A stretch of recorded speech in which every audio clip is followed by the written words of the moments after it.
Hello viewers, I'm SP and welcome back to Warhammer 40k Rogue Trader, where I'm feeling a little better, and in some ways a little worse. Listen, we're gonna try to make it through this. So let us take our It's about time. our new group of friends here and explore deep within our own spaceship. What's going on down here in Depot 4? Hey, it's Versarian! Take that, scum! And he just took it. He just really did. He didn't even try to get out of the way. I appreciate that. I guess any projectile he dodges could hit me. Abelard reflexively wipes the sweat from his brow in a startlingly human gesture. Okay, feels a little judgmental. And a telling one. A rare moment where he allows his age and weariness to show through his armor-like veneer of self-assurance. The lower decks are a source of endless problems. Sometimes I dearly regret that we cannot replace all the locals with servitors. Hey, did you hear those guys said your name? What a shitty thing to say. Of course they were. The organization of the daily routine life of the ship rests upon my shoulders.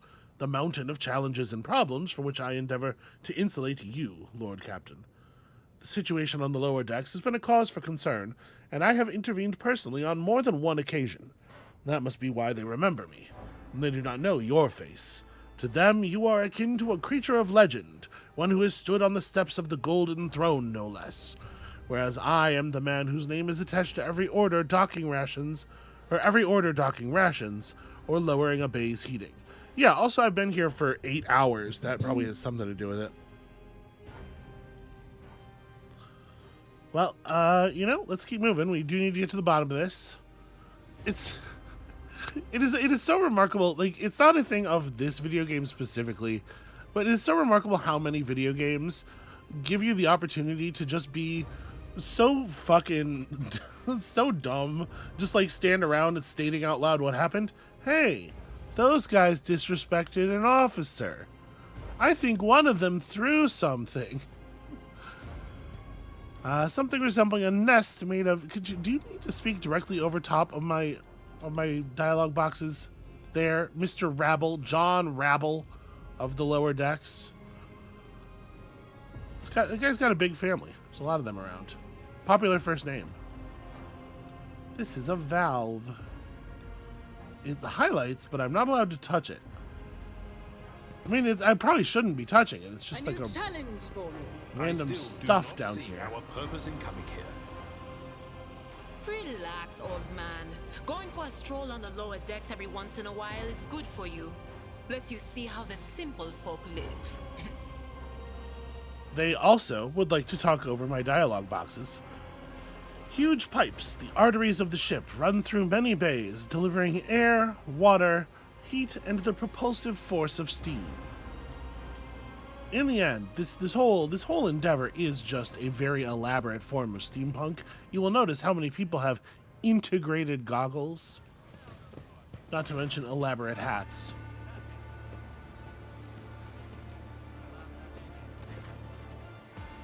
The sounds of a heated discussion reverberate through the ship's bays. Lieutenant Realignment of the ship's enforcers is barring the path of her superior, Master-at-Arms Jocasta Sourback, who has arrived clad in armor. Judging by their expressions and tone, the standoff has dragged on for some time already, and has now reached a boiling point. Well, we just saw these people quite recently, so I think we have a pretty good idea how long it could have been going. Lieutenant Vent, my patience is wearing thin. I have given you an order. Now get out of my way. I cannot comply with that order, ma'am. Vent looks shaken, but there is fire in her eyes. This is my deck and my sector. So long as this area remains under the Lord Captain's special oversight, no action can be taken without my express permission. There are only 3 people who are authorized to make me stand down. The first officer, the rogue trader, and the Emperor himself. And then she pauses and she goes, oh no, they're right behind me, aren't they? So not all my lessons fall on deaf ears, Abelard mutters in crabby approval. He does not clarify whether he means Vent, Sourback looming over her, or both. Your ladyship. Noticing you, the 2 officers snap to attention and salute. their subordinates following suit a moment later. Well, I do not think that we should open fire and crush the seeds of insurrection. First of all, we're already short on crew. I don't know if anybody but me remembers that. We certainly have not resolved that problem yet, though. Secondly, you know, maybe we should actually resolve the problem that's going on here instead of violently stamping it down to rise again later in an even worse form. I want to speak to the strikers. I guess no, hold on. Let me hear your version of the situation. We kind of got a short version of it upstairs. I'm hoping to get some more detail here. Your ladyship, my people have locked down the bay where the strikers are, including their leaders. We have the situation under control, as far as resources allow. Under control, Lieutenant. I came here to lead an investigative unit, and what do I see? The rabble is on the verge of mutiny. There is nothing to investigate. This simply calls for immediate repressions and firing squads. And you, Vent, are a step away from facing charges yourself. Okay, let me speak to the strikers. Abelard's mouth twists, but he restrains himself and says nothing. Right you are, Lord Captain. Allow me to wish you good luck. Hope gleams in Lieutenant Vent's eyes. She's still really hoping that I will say, hey, maybe y'all should just, like, calm down for a second, and that will cause everybody to calm down for a second.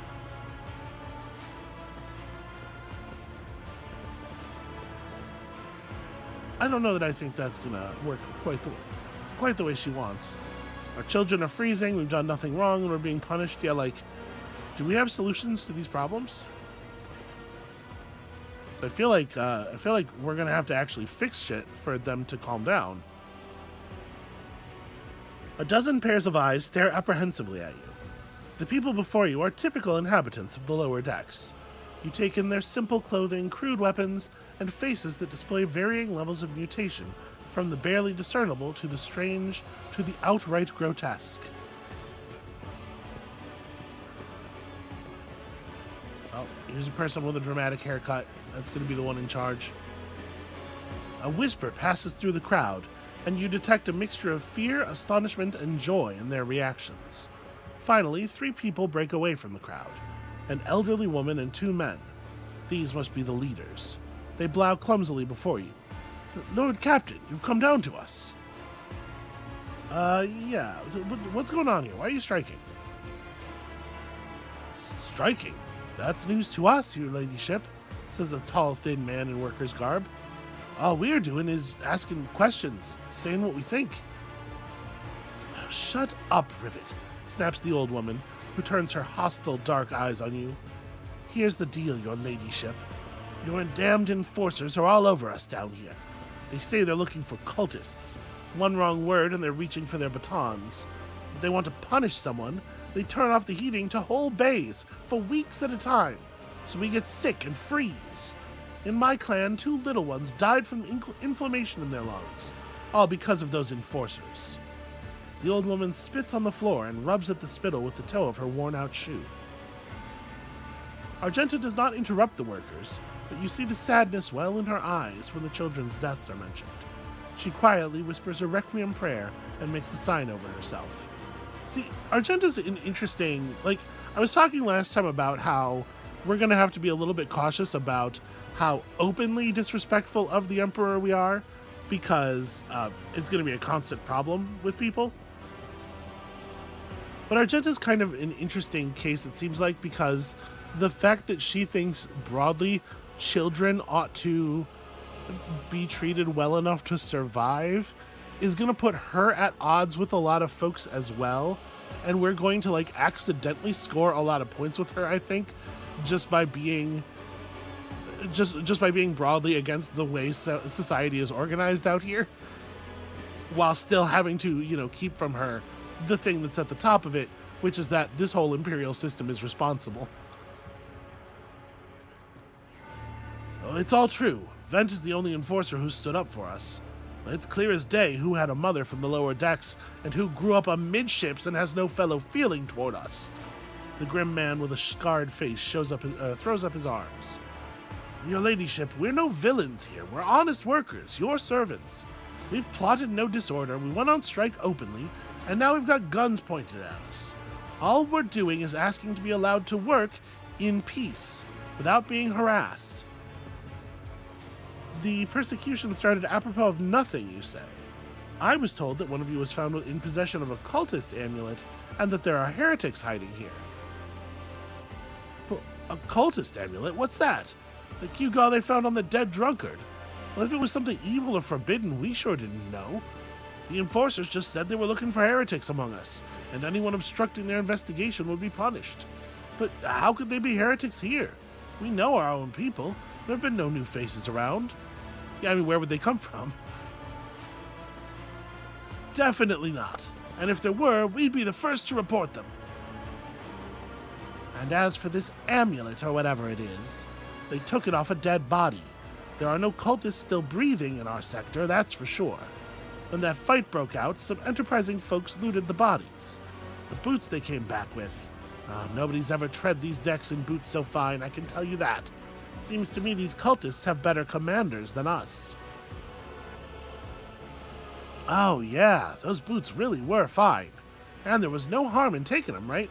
As for the amulet, it must have been pocketed by someone who didn't know any better. We don't need any amulets around here. We all worship the Emperor. And when we're working, we bow down before the machine spirits of the large and small transformers and the servo motor, the same way my grandfather was taught 100 years ago by a tech priest who came calling. Believe us, your ladyship, we are people of faith. Yeah, working on the engine directly you have to be, right? Naive children, weren't you taught from an early age about the dangers of the archenemy's creations? Weren't you warned that any unfamiliar object could be one of them? Any unfamiliar object? So it's very famously one of the sayings of the Emperor that gets emblazoned on some page somewhere in a very prominent way in the core rules is the Emperor's saying that blessed is the mind too small for doubt. Like one of the core ideas of the Imperium is that trying to think and know stuff is the path to corruption. Again, like one of the things that kind of annoys me about the primacy of the Imperium as a setting and the place the characters come from for like basically all Warhammer video games is that it's really shockingly evil. Like everybody who plays the game knows the Space Marines are not the good guys, except for obviously, our right-wing ascendant neo-Nazi whatever, who do unironically agree with a lot of things about the Imperium. But those particular mutants aside, people who play the game know that you're not supposed to identify with the Imperium, but I think the games do, to some degree, the games do work more than the books do to sand off exactly how bad the Imperium is ideologically, because you usually are not doing things in the games where the worst parts of the Imperium are a problem, right? When you're playing as a Space Marine in Space Marine, down blasting Xenos and punching 1,000 orcs to death, it doesn't matter that trying to know things is considered to be so evil that you should be hunted down if you do it. And whether or not the main character gets arrested for being too I don't remember exactly how the first game ended with the main character getting kind of inquisitioned, which I appreciated. But it's never. I apologize because I'm coming at this extemporaneously. I did not have a prepared thing here.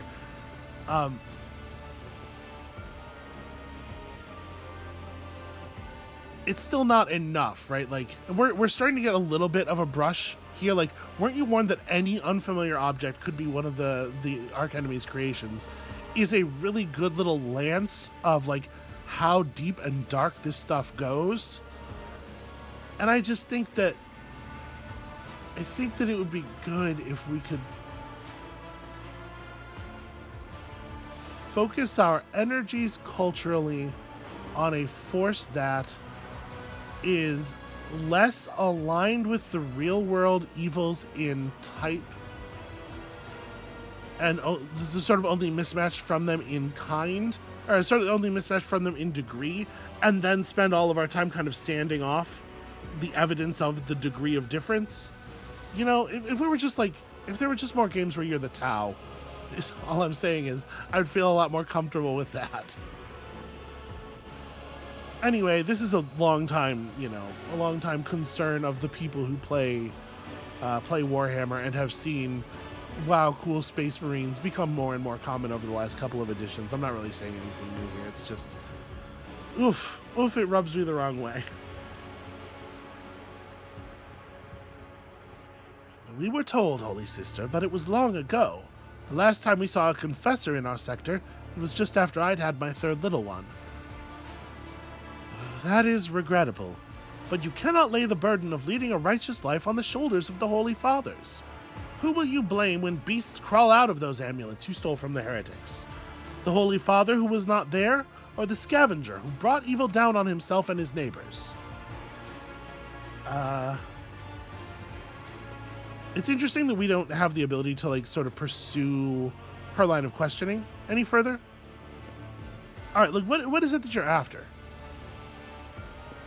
Would you look at this? The exalted Lord Captain herself is asking us bilge rats what we want. Well, here's what. We want you to rein in your damned enforcers, to quit turning off the heat, and to stop battering everything that moves. No, that's not it. We want the enforcers gone from here. We want to be armed. Give us arms and we'll govern ourselves. We'll defend ourselves if these cultists do show their faces. I've been leader of my clan for 20 years now. Getting rid of these club-wielding thugs can only improve things around here. Oh, you've gone too far, old man. They'll never let the maggots on the lower decks live without the enforcers breathing down their necks. They probably even insist on enforcers on the upper decks, too. As for weapons, what do we need them for? Before the first day's out, we'll have someone shooting their neighbor out of stupidity or drunkenness. No, we don't need that. If the enforcers stop hassling us, that'll be enough. In return, we'll find the scavengers who robbed the cultist bodies, and we'll talk to them, one lower decker to another. If there are any more of those damned amulets about, we'll hand them over to the enforcers ourselves. Now, you speak for yourself and your clan. I'll speak for me and mine. I don't want empty gestures. I want real change. They'll promise us the world now, but as soon as the Anointed One turns her back, these brutes will be on us even harder than before, all because we dared to speak out. I am inclined to agree with Old Nan that, like, if something doesn't change very drastically, what they're going to get is the old system but worse as punishment. The tall worker's eyes dart between the two arguing leaders. Every few seconds, he opens his mouth as if planning to agree, but each time he falls silent, simply making a few vague noises of approval. We don't need to ask Abelard's thoughts. We know them. He's an asshole. So what do we have here? Spreading anarchy on the ship is the first step toward embracing chaos. Putting weapons into untrained hands would be even worse. What's more, the enforcers are needed to maintain oversight and order. So withdraw those demands. Okay, so we try to talk her back down to that median position, which I don't, to be clear, from their position, I think is absolutely wrong. This option has, a cost. You will lose profit factor. Give the order for the enforcers to be withdrawn, and you'll be given weapons. Let's see how you cope governing yourselves and what difference it makes. So, my inclination is certainly to do this. For one thing, if there were an option to go back to the way things were before, I don't know that I would take it. But to be clear, I don't think there is an option. I think Old Dan is absolutely right. If we try to put things back like they were, okay, we'll stop turning off the heat or whatever, the enforcers, Rufal, will find some other way of being even worse. It will be bad. There'll be a lot more dead children, I'll tell you that. So I do think we have to withdraw the enforcers. I don't necessarily love... Like, you will be given weapons is so vague. I'd love to drill into the details of that a little bit more. They want the ability to enforce amongst themselves.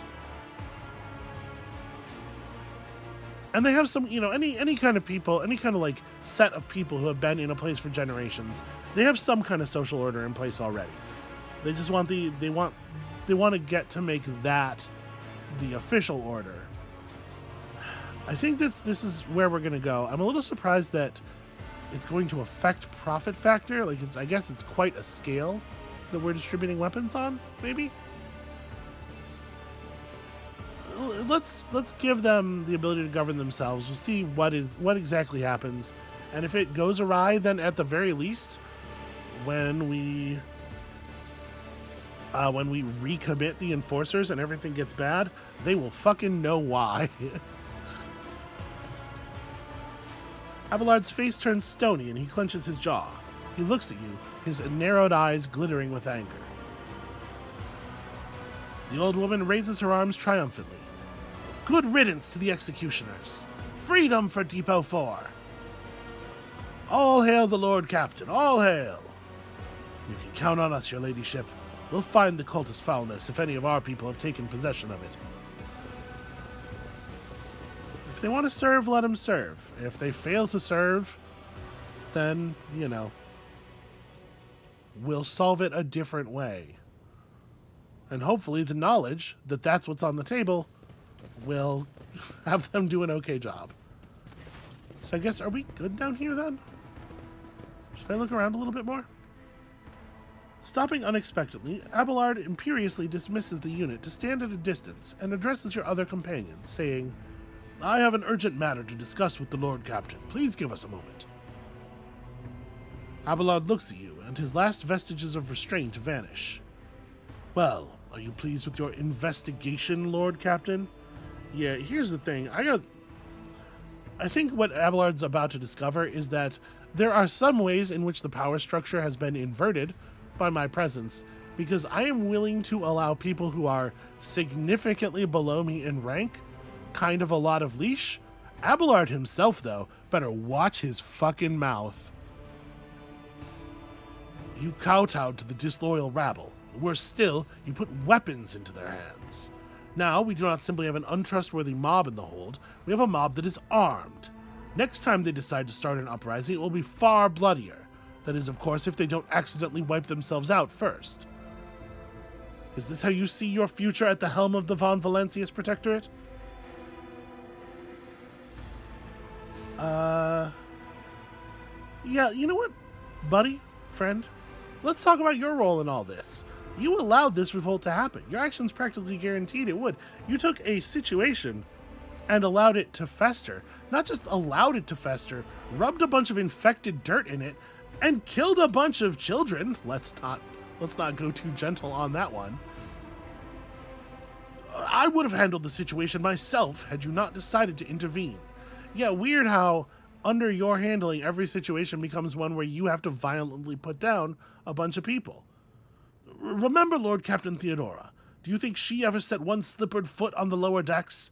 No, she did not.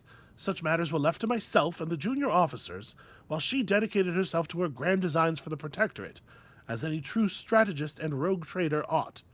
No, I agree that I should not be the one down here doing this. I just also think you shouldn't be the one down here doing this.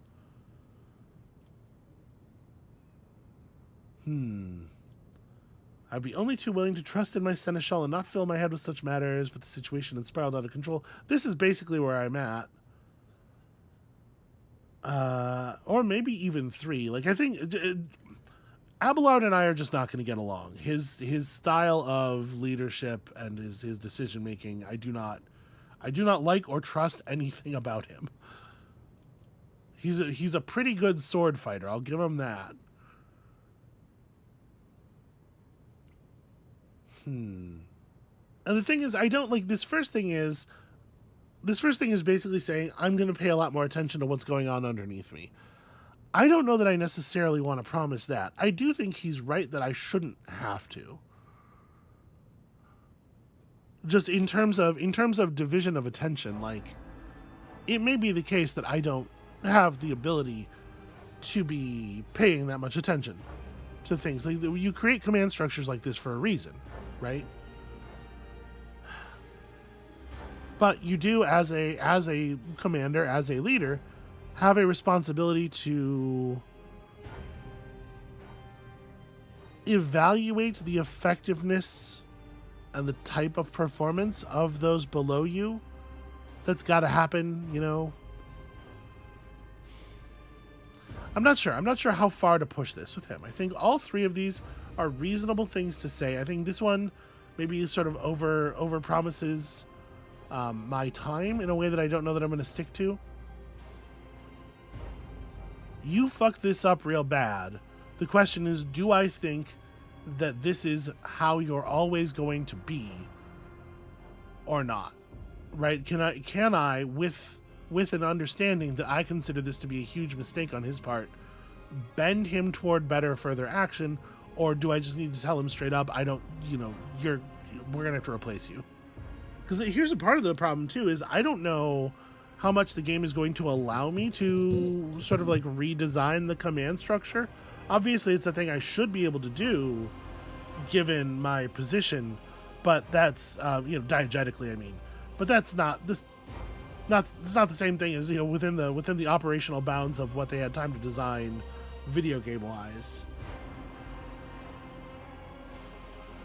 If I say something like this to him, is he gonna see it as a reason to, like, is this something that's gonna fester in his gut until he turns on me, or is he going to be ashamed? Theoretically, the way that our society is structured, this is like, to some degree, this is like God coming to him and saying, hey, you're fucking up, you need to get in line. And so theoretically, he should be taken aback, and then he should want to fix himself. But he is an old, ornery bastard, and I just don't know. I don't think we know him well enough to know how either 2 or 3 is going to turn out. So we're just going to have to guess a little bit here. How much mustard am I putting on this? And I think the answer is I'm hitting him pretty hard. Give me a reason why I should continue listening to your advice and trusting your judgment, because right now I don't see any. Abelard frowns, his affronted dignity clearly at war with his military training, but the latter wins out. Good. If this had come to, like, him taking a swing at me or something, I don't know how that would have ended up. He shrugs slightly, juts out his chin, and speaks in a calmer, graver voice. I never expected to hear such words after all my years of service, but I suppose I have brought this on myself. Allow me to explain. Abelard speaks slowly, the words not coming easily to him. The prosperity of the Von Valancius Protectorate is not just an empty phrase to me. I left the Imperial Navy for the chance to see it flourish. It was the most momentous decision of my life. I did it because I saw in Lord Captain Theodora's deeds the sign of true greatness. Rogue traders do not simply forge new routes and capture new worlds, and capture worlds. They create order out of anarchy. That creative impulse was entirely lacking during my time in the military. Okay, that's interesting. Sticking it specifically on the creative impulse, the expansion of some kind of comprehensible reality out into the chaos, into the darkness. That's an interesting way to frame it. So I left behind everything I had known, everything my family had known. I come from a long line of officers, and I embarked upon this incredibly reckless venture. Lord Captain Theodora entrusted me with all the concerns she had no time for. She would go off on her flagship for long periods, to distant frontiers, on scouting voyages, and the advancement of the entire Protectorate rested on my shoulders. And then, suddenly, everything that had been built over years and years began to quake, rattling like a flimsy hangar on a seismically active world. One of the senior officers betrayed us all. The rogue trader was killed, and who knows what is happening on the planets. I tell you this honestly, without fear of appearing weak. All this has come as a grievous blow to me. I'm not panicking or grieving because I cannot allow myself to panic or grieve. I am duty-bound to aid the new rogue trader, to aid you to find your footing as quickly as possible. And to do that, I must insulate you from problems that in the past have been dealt with by tried and tested procedures set out in the ship's regulations. Procedures that were established long ago and have functioned smoothly for decades cannot suddenly be deemed excess to requirements. Hold on a second. Have they? Those procedures are what led us here. Okay, Theodora trusted in established procedures and she died. I won't make the same mistake. I understand, but you need to learn how to respect me as your Lord Captain and Rogue Trader. Accept it and start living in the new world. A world where Theodora is gone and where you and I have new decisions to make. The prosperity of the Von Valencius Protectorate is just as important to me. You are the only person who has comprehensive knowledge of how things are run on the ship. I think in the future... okay, so this is a fully back down. We're not doing that. I value what Theodora created, and I trust that this situation is an aberration in the ship's otherwise smooth operation.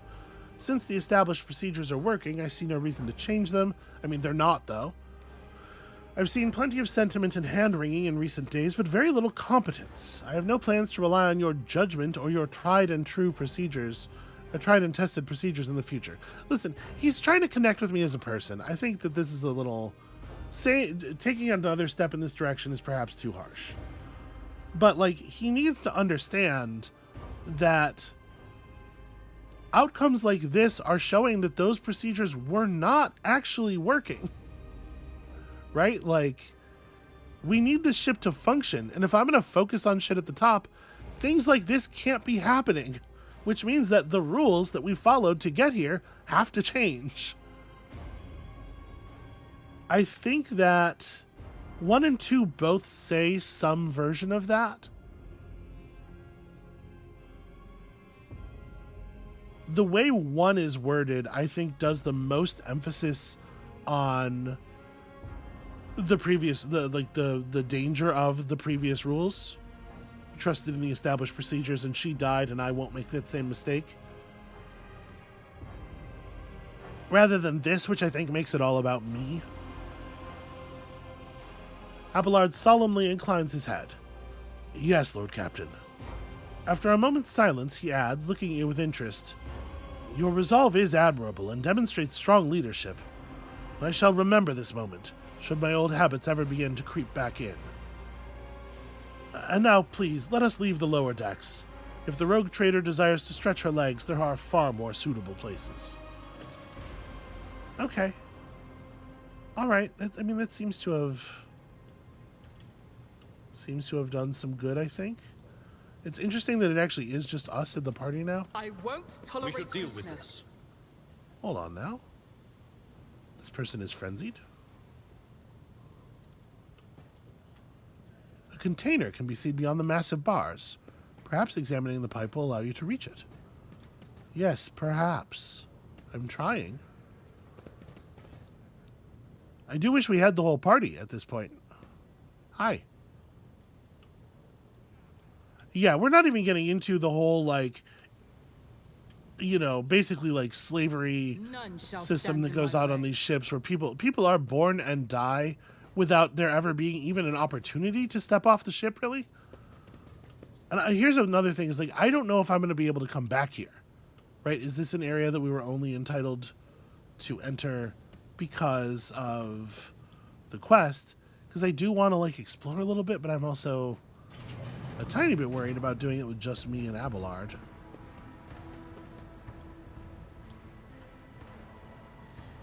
There's probably not much around, but, like, yeah, look, loot. Let's steal from the poor. Yeah. My trophies. Inside the box, a string of scratched letters runs along the edge. Different first names, but the same surname. It looks like this box has been passed down from family to passed down in the family from generation to generation.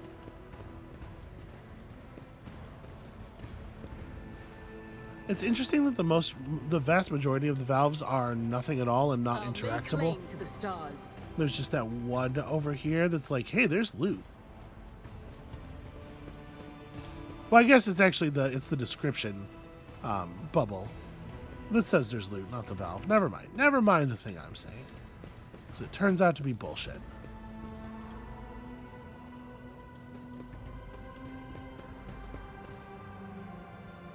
This page is where the start of each shift is marked. The last mark is missing because the workers went on strike, right? The heatsink warms the air around it to a scorching temperature. This is the warmest part of the bay. The workers have even dragged deck chairs here. Okay, free multi-key, extra multi-key, I'll take that. Y'all understand, everything on the ship is mine anyway, right? I don't like this new Lord Commander. She walks through and just takes our shit. It's about time. Okay, it looks like that's all that we actually have access to.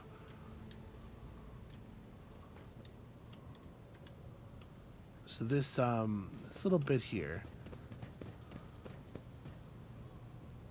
Perhaps examining the pipe will allow you to reach it, but then we have no ability to examine the pipe at all. Unless they mean the valve? We are the spearhead of the Imperium. I'm always ready. Well, between the two of us, we don't have enough, what do you call it? Enough observation or something.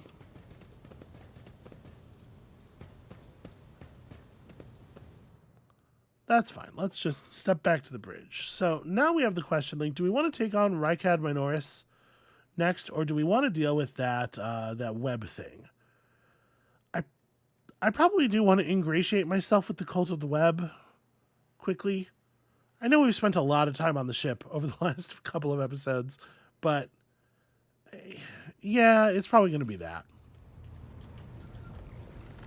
So, before we get into any other trouble, provided that that's not a thing that's too difficult to do I get to know that? So this is checked off. Looking for trouble. Right, yeah. We have to try to figure out what's up with Heinrich von Kalox. We have to explore the void ship's freight line. Machine requires a new engine sear, which is a problem still to be found. Gotta deal with the Rykad Minoris. Did I? Oh, sorry, the freight line is the Bloodspun Web thing. For some reason in my head, I was that freight line. I was thinking like, you know, the line that we traveled down, like a railway line. Okay, somewhere in the depths of the void ship, there's the cult's temple, but we have to find our way there by walking in the footsteps of Saint Ariane, the matriarch spider. I am way into all this spider iconography and stuff, so I think let's go ahead and check that out before we do anything else. I wish that the main elevator was not quite so far away.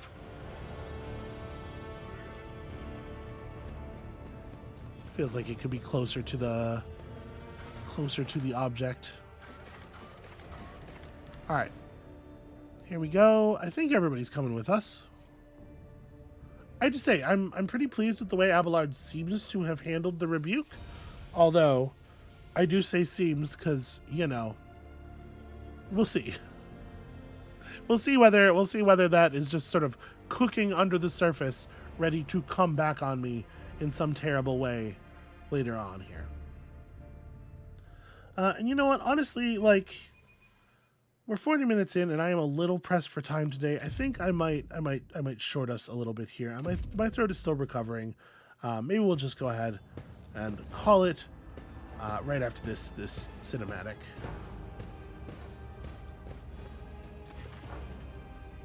A sturdily built man with an augmented jaw stands at attention. The dark circles under his eyes speak to many sleepless nights, but his voice is loud and spirited. Edok Frensoe. That's a real good Star Wars name. Welcome to Freight Hub LD 987A14, Lord Captain. I'm Edok Frensoe, Captain of the Enforcers in the lower deck bay LDA14. The Master at Arms has assigned me to be your liaison for the duration of your stay here. Lord Captain, would you like to inspect the control room or to begin with your search for the Temple of the Bloodspun Web? He says that last part with obvious concern. Just thinking about the prospect of walking around the lower decks wounds your refined senses. It turned me blue for a second. My blood came to the surface. Your mind conjures vivid images of filth and poverty hanging in the air, seeping out of every crack, gnawing their way through your skin. Yeah, still pretty unfamiliar to us and kind of gross. Do you know how to reach the Temple of the Bloodspun Web? I'm sorry, Lord Captain, I do not. No one knows. The cultists are too adept at hiding and keeping their secrets, and it worries me that you might have to walk around the entire compartment looking for it. Why are you worried? Is there a problem with this compartment? Well, the lower decks are not suitable for someone of your status, and it's not just the grime or the crowds of brutish laborers. I suspect that the entrance to the Temple of Death is hidden in some dark corner where you might encounter criminals or contagious outcasts. With the kind of riffraff that dwells there, you might even be attacked. Such ghastly places you describe. We are not headed there, are we, Lord Captain? You can stay home, Cassia. To put it bluntly, although the Bay performs its functions well, even its more civilized sections are sorely lacking in discipline. I was only assigned recently, so I haven't had time to straighten everything up, since doing so will require making some serious changes. I'm not making excuses, Lord Captain. As the officer in charge, I do accept full responsibility for what takes place in this compartment.